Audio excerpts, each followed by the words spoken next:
Today with Talking Scuba, the water temperature's going down. It's January. We're all talking about how to stay warm when we go out, and the discussion tending towards neoprene versus a membrane suit. I would hasten to add that no one is diving in a wetsuit at the moment. Now what you're looking at here is my 5mm 03 neoprene suit. It's built like a tank, it's thick, it's robust, it's very durable, very solid and very floaty, should I say. I need an extra couple of kilos to get this thing to go down initially.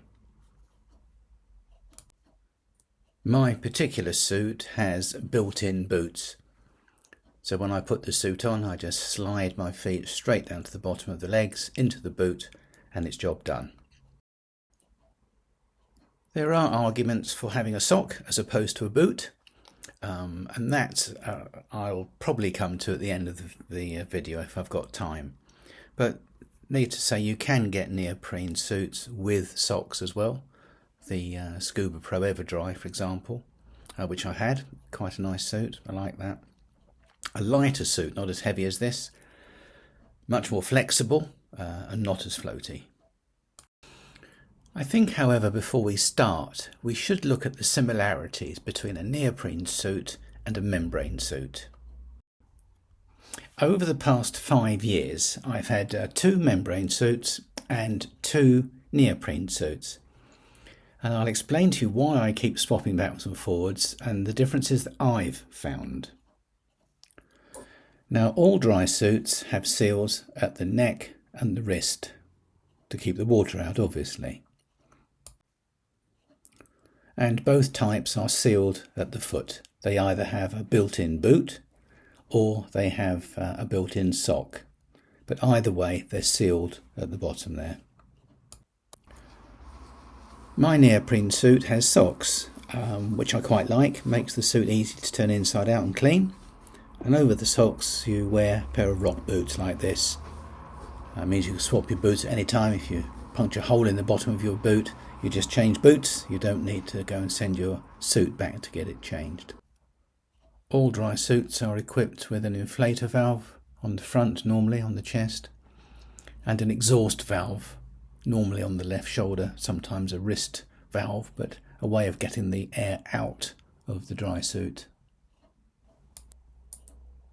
I think now we can talk about the differences between the two. The difference between a neoprene suit and a membrane suit. And the first obvious difference is the thickness. The neoprene suit, 3, 4 or 5mm, will protect you from the cold. A membrane suit will not. Now, what you wear under your suit will depend on how cold you get and the time of the year. You can see here that my membrane suit is very thin. So whatever time of the year I'm diving, I need something underneath here to keep me warm. And on the subject of keeping warm, something the manufacturers never tell you is the difference that these neck seals make. The neoprene neck seals come up nice and high on your neck and they keep your neck warm, whereas the silicone and the latex seals don't. They both sit quite low on the neck, and unless you have the right sort of hood, you will get a real cold flush when you drop in the water. Now this hood, as you can see, has a big neck, a collar, and that collar tucks down inside a neoprene ring attached to the top of the membrane suit. So apart from having my buddy help me do the zip at the front, I also ask him to tuck my hood in around the collar. And having a nice collar on your hood really does stop that flush of cold water. It seals it off very nicely indeed. What I'm showing you here is how the silicone seal fits onto my suit. It's very clever. There's a firm plastic ring moulded onto the inside of the membrane.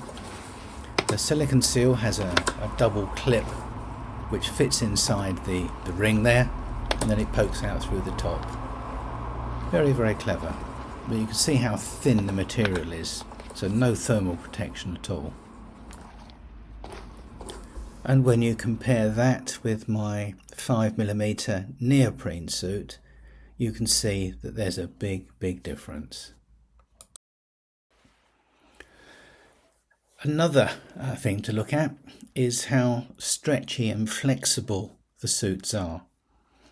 The neoprene suit is flexible. It's very easy on the body. It's nice to wear. Whereas the membrane suit is not. It has no give in it whatsoever. And this makes getting them on and off slightly different.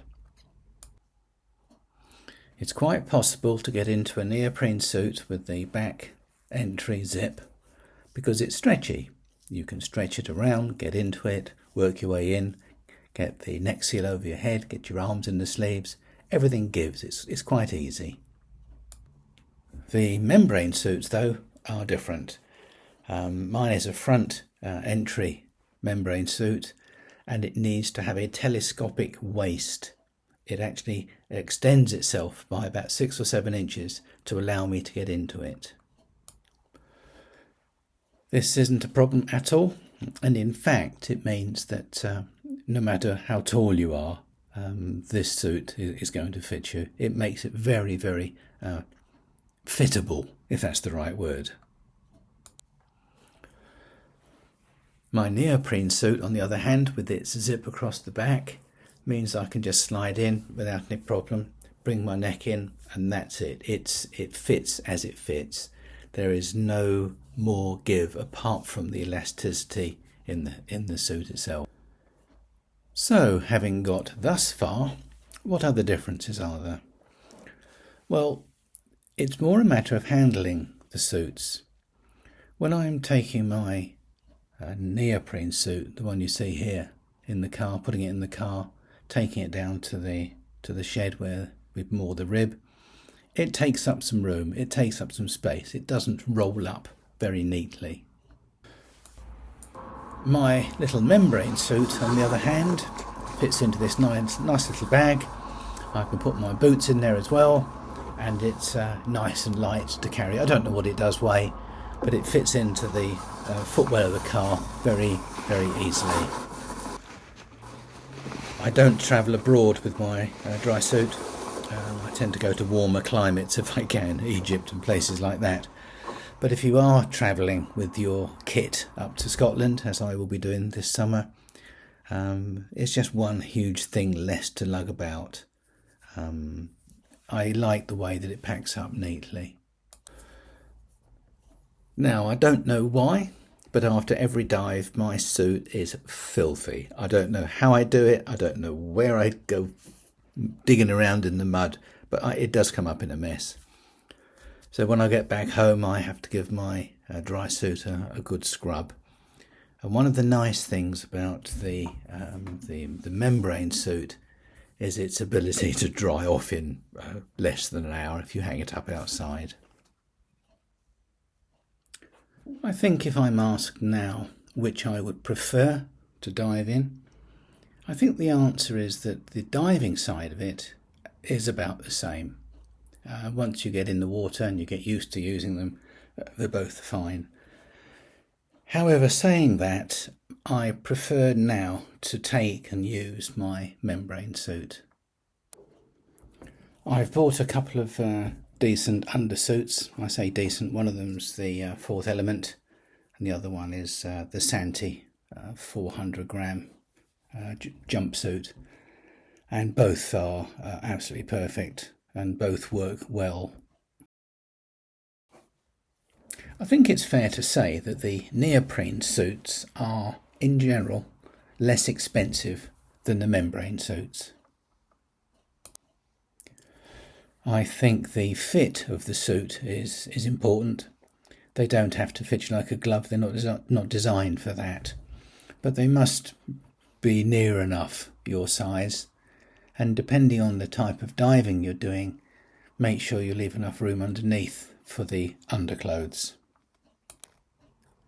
The suit you're looking at here is the Santee. It's the BZ400X. It's not the heated version.